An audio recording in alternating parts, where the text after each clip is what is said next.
गरीब किसान की कहानी बहुत समय पहले की बात है। एक छोटे से गांव में रामू नाम का एक गरीब किसान रहता था। रामू के पास खेती के लिए थोड़ी सी जमीन थी, जो वह अपने परिवार का पेट भरने के लिए जोतता था।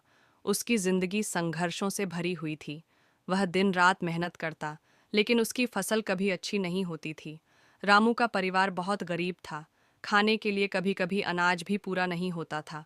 फिर भी रामू ईमानदार और मेहनती था। वह भगवान से प्रार्थना करता और सोचता कि एक दिन उसकी मेहनत रंग लाएगी।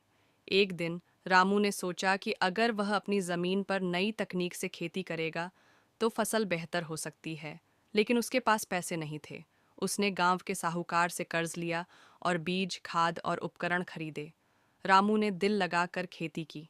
कुछ महीनों बाद फसल लहलहाने लगी। यह देखकर रामू और उसका परिवार बहुत खुश हुआ। लेकिन तभी एक दिन अचानक भारी बारिश और आंधी आ गई। रामू की सारी फसल तबाह हो गई। वह फिर से कर्ज में डूब गया। गांव के लोगों ने रामू को ढांढस बंधाया। रामू ने हार नहीं मानी। उसने फिर से मेहनत करने की ठानी।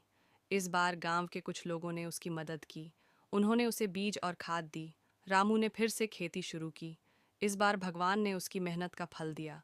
उसकी फसल इतनी अच्छी हुई कि उसने न सिर्फ कर्ज चुका दिया, बल्कि अपने परिवार की ज़रूरतें भी पूरी कर लीं।